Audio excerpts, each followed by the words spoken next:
Mr. Gallagher, you're recognized. Mr. Speaker, members, I support the idea in trying to find ways to invest in pre-K education. And as has been stated earlier, there's been studies after studies that have shown the benefits of getting that pre-K education and getting caught up. We spend a lot of dollars catching up kids who didn't have that education.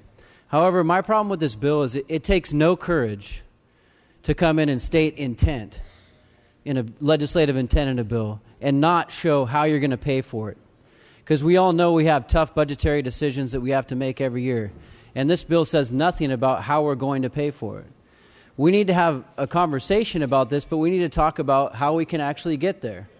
And we have great programs that are already out there to this day. We have federal programs in Head Start. How can we help come alongside those programs to help ensure better access to pre-K education? We also passed a bill off this floor yesterday, which takes the right approach. It finds a creative way of helping approach this with tax incentives. My colleague from Modesto and the Speaker is a co-author of that bill. Mr. Santiago, what's your point of order? The Speaker is talking on unrelated matters to the bill and would request that they keep comments related to the bill. Point well taken. Mr. Gallagher, I ask you to keep your comments to this bill. The point is that on pre-K education, we have other ways to help invest in pre-K education. And simply just passing a bill that states our intent without talking about how we're going to pay for it is not the right way to go. We've already passed a bill that is going to help expand access to pre-K education, and we need to go forward and find those creative ways to move forward on this, not to do something that really does nothing to move the issue forward. Thank you, members. Mr. Rendon, you're recognized. Thank you, Mr. Speaker and members. I rise in strong support of AB 47. We just finished a conversation about poverty and issues relating to poverty. Early childhood education, particularly state preschool, is a program that I'm quite familiar with. I worked in the field for about 20 years. There is no better poverty program than early childhood education. There is no program that helps to address long-term and systemically the problems relating to poverty and the cycle of poverty that we suffer from in our state and in our country. This is a good bill. This is a bill that will have tremendous benefits in the future, and I urge your aye vote. Mr. Gomez, you're recognized. Yeah, I rise in support of AB 47, but I also want to clarify, just so that some folks are not misinformed, that this bill makes the program expansion contingent upon the funding pursuant to the Budget Act. So this is where the funding is going to come from, is actually the budget, and we're going to wait till that, and we're still working out those details. But this is still a righteous bill, and it's a good bill that's going to help make sure that kids are on a good footing and a good start as they enter into elementary school and beyond. So I ask for your aye vote. Seeing and hearing no further debate, Mr. McCarty, you may close. Thank you, Mr.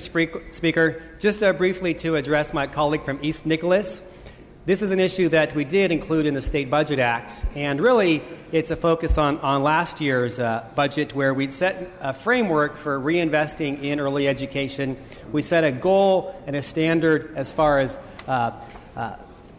draft language in the budget, and this year we come back and set in statute a California framework to invest to make sure we have preschool for all low-income children. We estimate there are 30,000 kids every year who go without. And hopefully this year's budget and next year we'll be able to close that gap, and we'll have California on record in supporting the notion that we should expand early education to all Californians regardless of income. Thank you. Ask for your aye vote. The clerk will open the roll. All members vote who desire to vote. All members vote who desire to vote. All members vote who desire to vote. The clerk will close the roll, tally the votes. Ayes 44, no 16. The measure passes. Colleagues, at this time, I'd like to go back to the very top of the file, file item 7 for amendments, AB 67. The clerk will read. Assembly Bill 67 with amendments by Assemblymember Gonzalez. Assemblyman Gonzalez, you may open on your amendments. Good afternoon, Mr. Speaker and members. I rise today for the purposes of amending Assembly Bill 67, the Double Pay on the Thanksgiving Holiday Act of 2015. These amendments taken up today will add co-authors. It will exempt employers, small businesses with 25 employees or less, and it will exempt emergency personnel. I respectfully ask for an aye vote. Assemblymember Waldron. Thank you, Mr. Speaker. We are without objection on the amendments. Okay. Given there are no objections, seeing and hearing no further debate, we can take a voice vote on these amendments. All those in favor, please say aye. All those opposed, say nay. The ayes have it. The amendments are adopted. The bill is out to print and back on file. Colleagues, I want to take one item up at this time, item 105, AB 1014. The clerk will read. Assembly Bill 1014 by Assemblymember Thurmond and others, enacting the peoples, making an appropriation therefore. Mr. Thurmond, you're recognized for your open. Thank you, Mr. Speaker and members. I rise to present AB 1014, our Children's Success, the Early Intervention Attendance Grant Program. This bill, like many that we've been discussing, addresses education for some of our youngest learners. There is a phenomenon in our state where children between the grades of kindergarten and third grade miss more than 10% of school. This prevents many of our students from learning to read by third grade, which we know is a critical benchmark for success. And sadly, kids who don't learn to read by third grade are more likely to drop out of school and more likely to end up in the criminal justice system. Most of our schools don't have the resources to help get our kids back in school and to address chronic absenteeism, and that's what this bill does. It provides grants to all public schools to be able to have the resources, to have individuals who can work directly with the families to help them overcome homelessness or illness, to get the kids back in school so that our kids can learn. Last year, the state of California lost over $1 billion alone just from the number of young people from grades kindergarten through third grade who are absent from school. AB 1014 would give school districts the resources they need to help kids get back in school and to generate needed ADA revenue for their schools. And I urge your yes vote for AB 1014. Seeing and hearing no further debate, the clerk will open the roll. All members vote who desire to vote. All members vote who desire to vote. All members vote who desire to vote. The clerk will close the roll and tally the votes. Ayes 48, noes 16. The measure passes. And at this time, colleagues, we'll go back to where we were in the order of the file. And that is going back to file item 71, AB 101. The clerk will read. Assembly Bill 101 by Assemblymember Alejo and others, enacting the pupil instruction. Assemblymember Alejo. Thank you, Mr. Speaker and members. I rise to present AB 101, which establishes an Ethnic Studies Advisory Committee to make recommendations to the Board of Education on issues related to ethnic studies. The state superintendent will then submit a plan to the board for all high schools to have the ability to implement an ethnic studies curriculum by June of 2016. For years now, I have made implementing ethnic studies a legislative priority. In fact, it was my first bill that I drafted as an Assembly Fellow back in 2002, and I'm glad that many of my colleagues here are supporting this effort this year.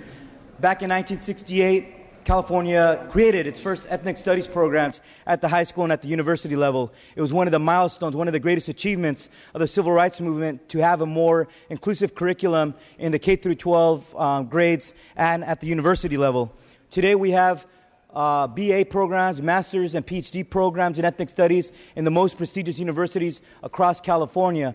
But yet, out of 1.7 million high school students, less than 8,000, only a fraction of 1%, have access to an ethnic studies course today. California can and should do a lot better, but that's what this bill is all about. I know from personal experience the various benefits this type of inclusive and multicultural curriculum has to offer. It has been observed that ethnic studies encourages students to become more academically engaged, increases their outcome on academic tests, improve graduation rates, and helps develop a sense of self-efficacy and personal empowerment. Studies also show that taking a high school course focusing on ethnic studies increases a student's sense of American identity and what it means to be an American today in a diverse society. Given California's annual increase in diversity, I was disappointed with the adjustments that were made to AB 101, its original purpose to require an ethnic studies elective to be made available at all California high schools.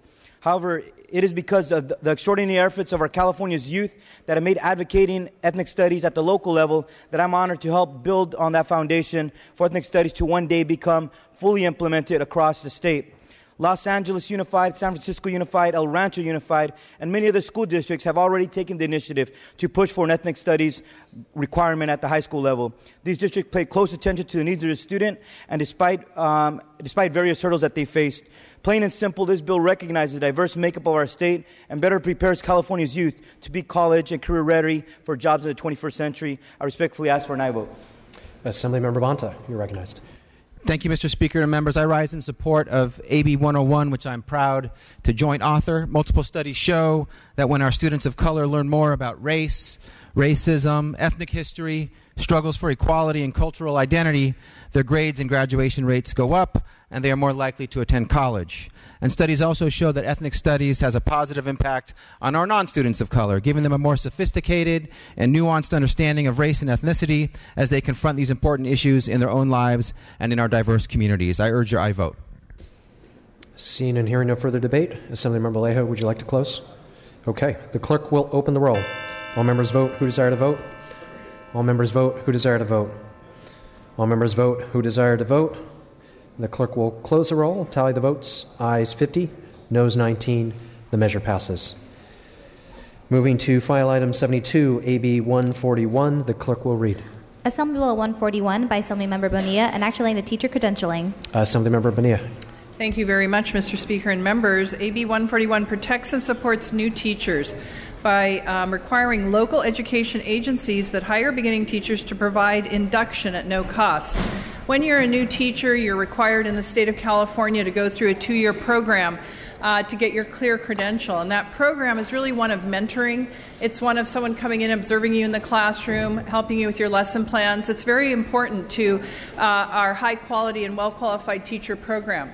What's happened recently, though, is with the local control funding formula and the removal of a categorical that paid for induction, is that we have roughly 12% of our school districts who have actually now shifted the cost of new teacher induction onto the new teacher. So you have a young teacher who is at the very lowest end of the pay scale, who's just paid for their 5th year of graduate program to get their credential, coming into some positions where they're actually required to pay up to $2,000 a year for their own training. This bill simply says that this is the requirement that should be put upon the school districts themselves. It applies to our school districts, our county offices of education, and our charter schools to say that you need to actually provide and pay for these induction programs. I do ask for your support on this bill. I think it's very important and critical to providing high-quality education here in California. And I ask for... Seeing and hearing no further debate, the clerk will open the roll. All members vote who desire to vote. All members vote who desire to vote. All members vote who desire to vote. The clerk will close the roll, tally the votes. Ayes 45, nays 23. The measure passes. Okay. We're going to pass temporarily item 73 and now go to item 74, AB 194. The clerk will read. Assembly Bill 194 by Assemblymember Frazier, an act relating to transportation. Mr. Frazier, you may open. Thank you, Mr. Speaker and members. Thank you for the opportunity to present AB 194. In brief, AB 194 vests the California Transportation Commission with the authority to authorize Caltrans and regional transportation agencies to develop toll facilities. Members, imagine a world where transportation systems flow effortlessly, where travel trips are reliable, quick, and short. Well, members, that's not the world we live in. Regional transportation agencies up and down the state, as well as Caltrans, struggle with meeting the challenges of increasing traffic congestion and with fewer and fewer tools. Many of these agencies have come to the legislature seeking authority to develop toll programs for congestion management, and we've granted them this authority. AB 194 builds on these earlier successes and continues the CTC Hot Lane program and extends it to Caltrans. Members, AB 194 is mostly about local control. If our regional transportation agencies, which are governed by local elected officials, believe a hot lane or other toll facility is their best option for managing congestion, then we should get out of their way and let them do it. I respectfully ask for your aye vote. Seeing and hearing no further debate, the clerk will open the roll. All members vote who desire to vote. All members vote who desire to vote. All members vote who desire to vote. The clerk will close the roll and tally the votes. Ayes 47, noes 15. The measure passes. Going now to file item 75, AB 219. The clerk will read. Assembly Bill 219 by Assemblymember Daley and others, an act relating to public works. Assemblymember Daley, you may open. Thank you, Mr. Speaker and members. This bill closes a loophole to ensure that all drivers of trucks delivering ready mixed concrete to public works projects are paid the prevailing wage rate. Amendments taken in the Appropriations Committee eliminate the delivery of asphaltic concrete from the bill's provisions. Those amendments also accomplish the following three provisions. We add protections from liability for contractors who hire a manufacturer of ready-mix cement for delivery to a public works project. We specify that the applicable wage rate for delivery is the prevailing wage rate for the county where the cement plant is located, and not the rate that applies to the location of the public works project.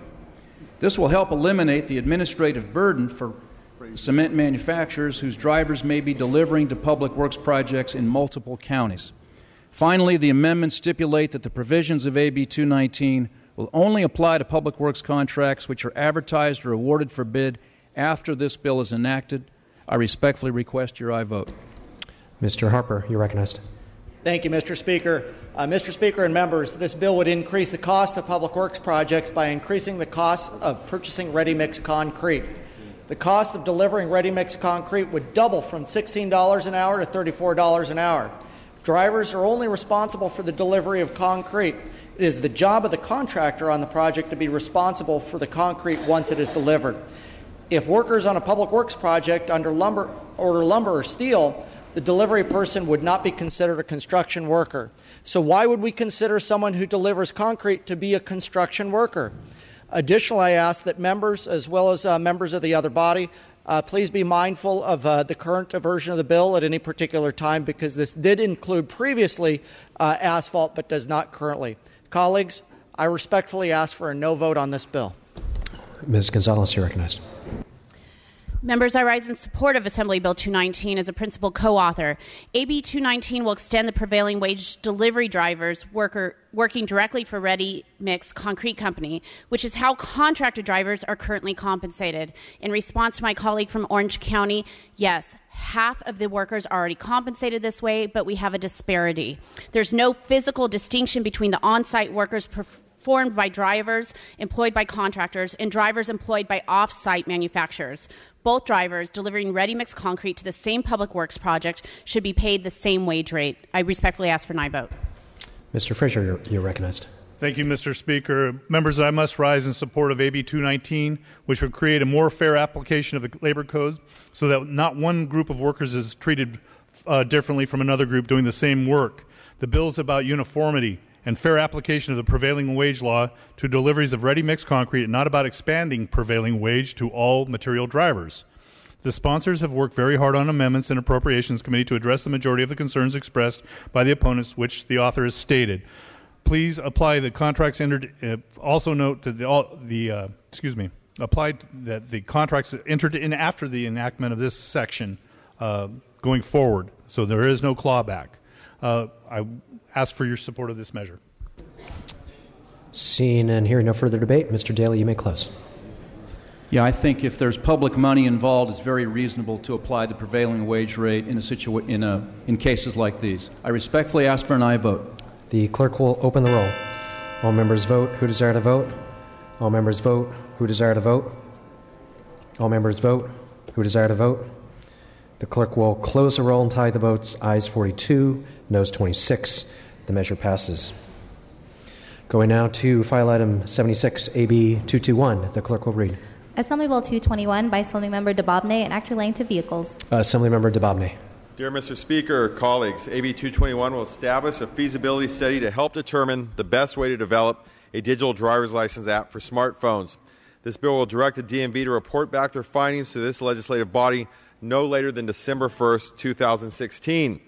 California is a world leader in technological innovation, and this body has been at the forefront of adopting new technologies to better provide services to our citizens. This body enacted legislation under the leadership of my colleague from Glendale to allow individuals to access their automobile insurance on their smartphones, which has led other states to do the same across the country. A digital driver's license would be a similar step forward in making sure we're providing more efficient and convenient services to our constituents. I intend to hold the DMV accountable with this bill so that their findings of this study will directly lead to the development of an application to create a digital driver's license for the public. I believe there is valuable opportunity here to once again push California to lead the way in digital innovation. This bill's goal is not to discontinue the use of traditional driver's license, but rather, I believe it's the first step which will allow our constituents in the near future to use their digital driver's license to prove identification while using their Apple Pay to buy a cup of coffee, or a digital boarding pass to board an airplane at a local airport. I respectfully ask for your aye vote, and will remind everyone that we're working very closely not only with the DMV, but with the CHP and other law enforcement agencies, and most importantly, our tech industry, to make sure this is a safe and secure product. Thank you. Mr. Calderon. Thank you, Mr. Speaker, members, and I'd like to rise in support of this bill. On our cell phones, we can do our online mobile banking. We could use our cell phone as a credit card, and some of us could even use our cell phone, download an app to find a date, and perhaps our good author does that same thing. I'll let him address that in our close. But nonetheless, this is a good investment of time and resources for our state to modernize the way that we do business, to modernize the way that we are making governmental resources more accessible to individuals. This is a good bill. It's a good idea, and I commend the author and respectfully ask for an aye vote. Mr. Hadley. Thank you, Mr. Speaker. Members, I rise in support of this bill. I applaud the author for bringing it forward.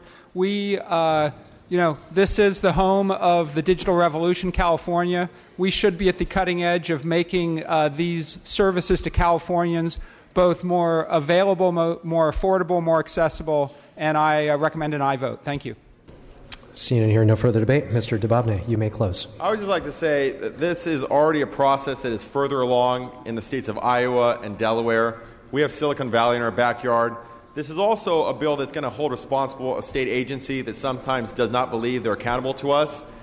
We need to make sure that in the next few years, we once again take back the leadership on innovation and make sure that our constituents are able to have, as a supplement, a digital driver's license for identification. Thank you so much. The clerk will open the roll. All members vote who desire to vote. All members vote who desire to vote. All members vote who desire to vote. The clerk will close the roll and tally the votes. Ayes 68, noes 3. The measure passes. Moving to file item 77, AB 243. The clerk will read. Assembly Bill 243 by Assemblymember Wood, an act relating to medical marijuana. Dr. Wood, you may open. Speaker and members, in 1996, voters approved Prop 215, also known as the Compassionate Use Act. As such, a person can grow and consume medical marijuana for medicinal use under a prescription referred to as a 215 card. For close to 20 years, medical marijuana growers and medical marijuana patients have lived in a murky, gray area where state and federal law are in direct conflict. It has prevented us from establishing reasonable environmental protections to already impacted watersheds. Currently, there are very few environmental regulations for medical marijuana growers. Add to that a large and flourishing destructive grows by people motivated only by profit, and we are seeing unimaginable environmental damages to the North Coast region of the state. We are seeing unpermitted land grading and road construction, illegal stream diversions, discharge of sediments and pollutants into waterways, as well as contamination of water and soil by pesticides, rodenticides, fertilizers, and fuels. Mammals and birds are dying horrible deaths from poisons used to protect crops and left behind long after the growers leave an area. These toxins seep into our water supply. Last year, a thriving and healthy watershed, Sproul Creek in Humboldt County, went dry for the first time that anyone can remember, which devastated the watershed's ecosystem. State officials believe the stream went dry from illegal water diversions by marijuana cultivators. As we move further into this drought, the problems continue to escalate. I believe AB 243 is timely and urgently needed to protect watersheds throughout the state. We cannot address the environmental concerns without also looking at the source, cultivation. There is no marijuana fairy. It doesn't just drop out of the sky into a dispensary. AB 243 also seeks to establish a regulatory system that puts some basic parameters around the cultivation of medical marijuana. My bill also establishes a program to help law enforcement properly identify medical marijuana plants and a mechanism to charge fees to support the enforcement. The 2nd Assembly District is ground zero for marijuana activities, production, and environmental damages. I understand that even discussing marijuana is difficult for many of our members and their constituents. I simply seek to address the environmental issues affecting my district, where an estimated 65% of the marijuana in the United States is grown in an estimated 52,000 separate grow sites. I believe that cultivation oversight is one of those ways to protect our water. I respectfully ask for your aye vote. Mr. Perea, you're recognized. Colleagues, I rise in support of AB 243. I'd like to thank the author for the work that he has done. This went through the ACT committee where there were several concerns that were expressed. However, I feel like the author has done a great job in addressing those concerns. One issue in particular I'd like to bring up and just point out is the fact that this bill requires that each regional water quality control board to address discharge of waste resulting from medical marijuana cultivation. I think that's an important note to point out because as chair of AG, I've had the opportunity to go up and down the state and talk to various farm bureaus. And when I sat down with the Sonoma County Farm Bureau, that was the single most important issue that they raised in dealing with these issues. So I want to commend the author for the work that he's doing on this and respectfully ask for an aye vote. Mr. Williams, you're recognized. I rise in support of AB 243. The medical marijuana industry has gone too far, too long without proper environmental oversight and proper regulation. The environmental destruction articulated by my colleague from Healdsburg is unacceptable. We cannot sit by and do nothing while our watersheds are going dry and endangered salmon are dying off, especially during extreme drought years. I respectfully ask for your aye vote. Seeing and hearing no further debate, Dr. Wood, you may close. Thank you, Mr. Speaker. My bill addresses critical environmental issues that are having enormous effects on the residents of the district I represent. I also seek to allow for significant local control. While I know that local jurisdictions are looking for significant guidance from the state, I fear that a one-size-fits-all approach without some local flexibility is doomed to fail. I also want to thank my colleagues in the policy committees that the bill went through for helping me to ensure that local jurisdictions continue to have flexibility within the parameters of this bill. I understand that the issue itself may be uncomfortable for many members.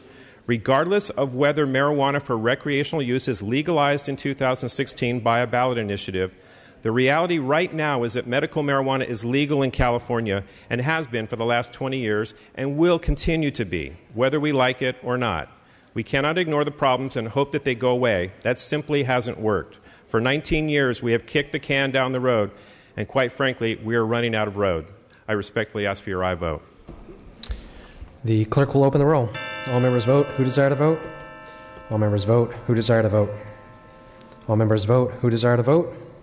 The clerk will close the roll and tally the votes. Ayes 54, noes 12. The measure passes.